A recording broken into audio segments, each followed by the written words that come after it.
Salut les amis. Bon alors aujourd'hui je suis allé chez Solène, mon amie, ma voisine, qui fait du maraîchage, donc je viens vous la présenter.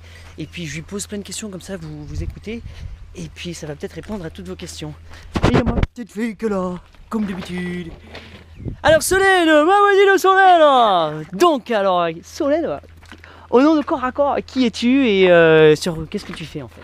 Bah du coup, écoute, là je fais du maraîchage, bon, pas tout à fait bio pour l'instant, mais complètement bio d'ici quelques semaines. C'est-à-dire que t'as pas un label Là, pour voilà, l'instant. j'ai pas mon label, donc j'ai pas de gens qui me regardent, j'ai pas de gens qui, pour l'instant, qui viennent vérifier mon travail. Et par contre, à partir de janvier, si ça se sera officiel avec quelqu'un qui vient vérifier que j'utilise pas de produits, tout ça. Donc tu as le label AB. Voilà, donc j'aurai mon label AB, tout ça. Enfin, j'ai quand même 3 ans avant d'avoir mon label, mais déjà je D'accord. rentre dans le processus, et donc dans 3 ans, j'aurai le droit de mettre mon petit tampon vert comme tout le monde. Cool. Voilà. Sinon, pour l'instant, bah, on est sur 23 hectares. Ouais. 10 hectares en prairies naturelles sur lesquelles on va installer que de la volaille du coup. Ouais. Et encore 10 hectares supplémentaires sur lesquels là on fait notre céréale du coup pour pouvoir D'accord. nourrir tout le Donc tu es monde. propriétaire de 23 hectares? Donc non, pour l'instant on est propriétaire de 3 hectares avec 10 hectares qui appartiennent à un gentil tonton qui nous les prête. Ah, Et 10 merci hectares, tonton. merci tonton. et encore 10 hectares là qu'on a en location Safer. Donc là c'est tout le truc machin pour ceux qui s'y connaissent pas. C'est vraiment l'organisme qui gère en fait l'accès à la terre pour les agriculteurs. Voilà. D'accord. Voilà. Pour qu'il y ait soi-disant une juste répartition des terres, mais enfin ça on pourrait en discuter un autre jour. Et Demain voilà. ou après-demain. Et donc tu fais du maraîchage sur combien en fait de surface? Donc du coup là pour Réel pour l'instant toi. on n'est que sur même pas 5000 m², sachant que donc avant mon compagnon qui avait déjà installé ça était sur 2 hectares. En général une moyenne d'installation quand tu veux monter tout seul en maraîche par exemple, on conseille 1 hectare minimum. En dessous c'est pas assez rentable, au-dessus c'est trop de travail, là c'est toi qui n'as pas assez de tes 2 bras et de toutes tes journées pour assurer. Donc en général une installation basique c'est 1 hectare quoi. D'accord. Donc là toi t'es toute seule à bosser, à faire le... Attends. Qu'est-ce que tu voudrais dire toi? T'es pas encore une maraîchère toi? Bon je la prends avec moi. Bah, ouais. Allez viens. Hop. Allez viens là. Et hop. Donc tu bosses toute seule? Donc pour l'instant je bosse toute seule dessus. Bon Aurélien vient me donner un coup de main quand même parce que tout ce qui est truc en tracteur, travail de terre, etc. C'est pas tant que je sais pas le faire que pour l'instant je lui laisse à lui parce qu'il le maîtrise carrément mieux et que ça va beaucoup plus vite quand c'est lui. Voilà quoi. Moi c'est vrai que j'ai aussi plein d'autres trucs à côté donc voilà quoi. C'est vrai que. C'est Aurélien qu'on voit derrière? Eh ben non parce que tu vois c'est un très beau tracteur qui fonctionne. Donc bah donc c'est pas nous. C'est pas vous. Nous on a un vieux tracteur tout brave qui voilà bref et voilà et puis bah je sais pas écoute qu'est-ce que t'as. Donc par exemple là demain tu vas au marché. Ouais donc là tu vois demain je vais au marché donc avec ma petite voiture toute pourrie bientôt je prendrai le camion quand je serai grande et que je saurai conduire. Et que je Mais pourquoi c'est pauvre les paysans comme toi? Les maraîchers? Ben ouais maraîcher quand même c'est pas évident, ça reste quand même un truc où tu travailles beaucoup et où c'est pas spécialement rentable. Après je dirais je pense qu'aujourd'hui ça change beaucoup parce que justement il y a toute cette ouverture au bio, aux produits naturels, non traités, etc. Donc je pense que la prise de conscience fait que je suis dans le bon créneau. Mais avant ça c'était quand même hyper difficile parce qu'en fait on n'était pas du tout soutenu par les chambres d'agriculture et tout ça et donc si tu veux ben Pourquoi? Parce que c'était pas la même chose? Tu faisais quelque chose de c'était pas différent? reconnu du tout en fait si tu veux. D'accord. Donc c'est vrai que ben quand tu payes si tu veux la MSA tout ça ils te prélèvent de la même manière que tu sois en bio ou pas en bio quoi. Sauf que ben, quand t'es pas en bio c'est vrai que l'avantage c'est que tu as une rentabilité qui est quand même carrément plus importante que quand tu es en bio quoi. Ça c'est évident dès que tu commences à mettre du produit ça pousse.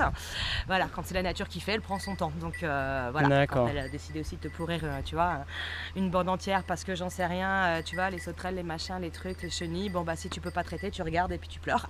D'accord, donc t'acceptes, Voilà. t'encaisses le choc ou... Non, t'encaisses le choc, je pense que ça c'est quelque chose, je pense que c'est ça d'abord qu'il faut comprendre et être prêt aussi à accepter, c'est de savoir que voilà quoi, la nature elle prend, elle donne, on verra bien. D'accord. Donc par exemple, donc, tu Voilà. perdrais une culture, par exemple tous tes choux, etc. S'ils sont Ah foutus, oui. ils sont foutus. Voilà, ils sont foutus. Et t'arrives à t'en sortir même si tu perds les choux? Là c'est la galère totale. Non, je te dirais qu'il y a des années c'est la grosse galère. Alors bon l'avantage c'est que tu fais pas une seule culture, enfin c'est aussi l'intérêt de faire du maraîchage diversifié. Il y a aussi des gens qui font que des grandes quantités sur tu vois sur trois variétés par exemple, que de la salade, des choux et puis j'en sais rien. Moi c'est vrai que je fais le choix de pouvoir organiser des vrais paniers de légumes qui sont complets, etc. Donc c'est vrai que bon bah t'as perdu tes choux cette année, bah cette année ils mangeront pas de choux puis c'est tout. D'accord. Et tu compenseras avec autre chose. D'accord. Et donc là par exemple, là tu vas faire le panier demain. Tu vas emmener Ouais. des paniers chez les gens. Donc du coup, j'emmène pas les paniers chez les gens, je les mets carrément en vente disponible sur le marché directement, hein, et j'attends, donc ils sont commandés de la semaine d'avant bien sûr, et donc après j'attends qu'on vienne me les récupérer.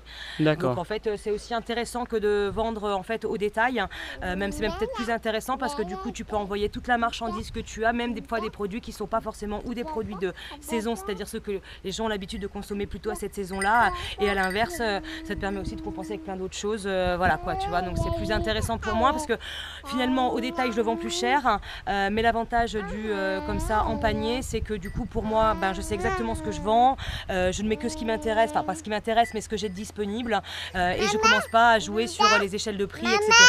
Là c'est un prix unique. Excusez-moi, je bouge. Hein. Et donc en fait tu choisis ce que tu mets dedans. Ouais, voilà. Après, Tu choisis toi ou le client en fait? Non, c'est surtout moi. Après, je suis capable de m'adapter. Après, voilà, je travaille pas comme une AMAP, c'est-à-dire que je décide pas arbitrairement de ce que je vais mettre dedans et des quantités, etc. Quoi. Il y a quand même la possibilité pour le client de me dire ouais, bon, ça vraiment, j'aime vraiment pas, donc je te le mets pas. Voilà, tout ça, c'est des choses qui, en plus du fait que c'est sans obligation, c'est-à-dire que il s'installe pas dans le fait qu'il vient me chercher un panier obligatoirement toutes les semaines, même s'il n'était pas là, même si tout ça, c'est voilà.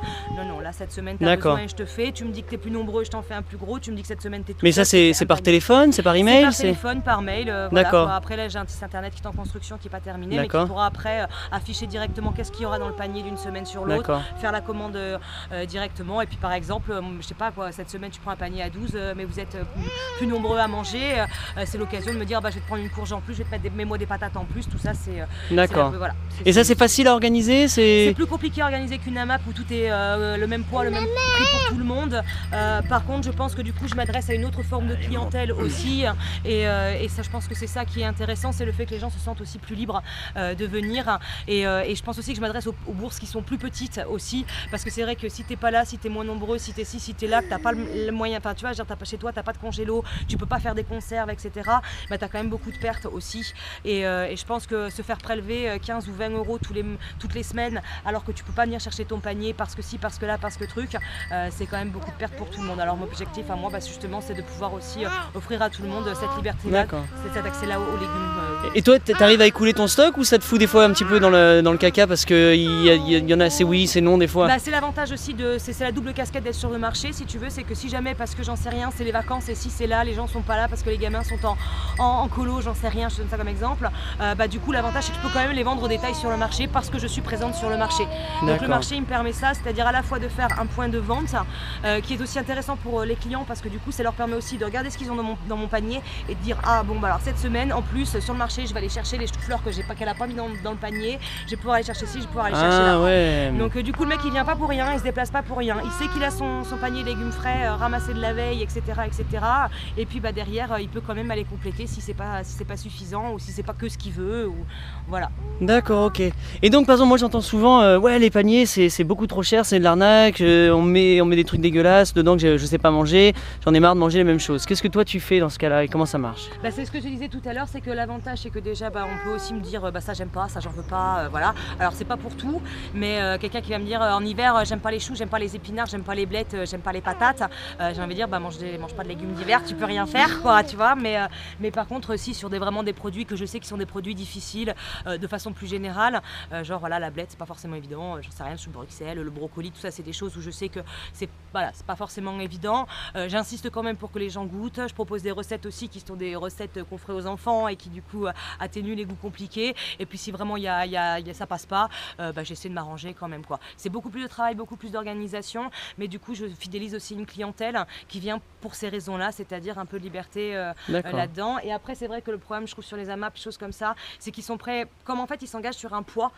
En fait, le problème il est là, et donc du coup s'il n'y a pas assez de légumes variés, ils vont compenser la variété par le poids, ça veut dire qu'on peut se retrouver avec une énorme courge parce que elle fait 3 kg et que dedans vous aurez 3 kg de patates supplémentaires, du coup vous avez 3 kg de patates, un petit bouquet de blettes, 3 navets qui se baladent et puis en fait ça fait le poids quoi.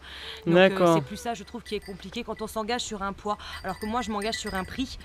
D'accord, voilà, et mon objectif à moi c'est vraiment de pouvoir varier au maximum, et je propose pas un légume qui va se retrouver tout seul avec aucune possibilité de manger à plusieurs dessus, surtout pour les paniers familiaux.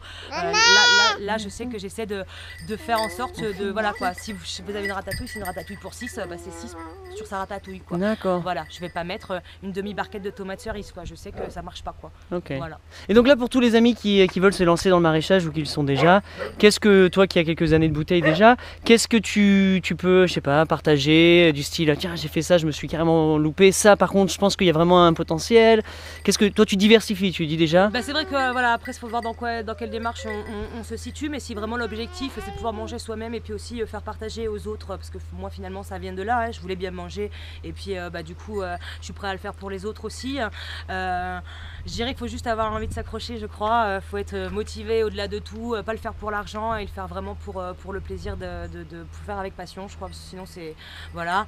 Après, je dirais faut savoir si t'es commercial, pas commercial, c'est-à-dire est-ce que tu as vraiment envie de venir, voilà quoi, alpaguer le chaland sur le marché, faire ta ritournelle pendant 3 heures, 4 heures, 5 heures, 6 heures, tu vois, qu'il pleut, qu'il vente, qu'il neige, qu'il y ait personne, que ce soit blindé, que... Voilà quoi, je crois que si t'aimes pas ce contact-là, à ce moment-là, ouais, réfléchis à comment tu vas vendre plutôt en AMAP par exemple, où c'est une fois par semaine que tu viens déposer, et encore, comme on est nombreux, du coup c'est pas toujours toi qui viens, c'est quelques heures uniquement, voilà quoi. Je pense que c'est quand même très très important sur qu'est-ce que tu vas vouloir faire après et comment tu veux le commercialiser. Je crois que la subtilité elle se trouve là aussi en fait. D'accord. Voilà. Bon cool. Bon les amis, si vous avez des questions, Solène sera disponible, je lui balancerai les questions et puis je reviendrai la voir avec toutes les réponses. Donc merci Solène, on va finir sur ton bidon comme d'habitude. Toum.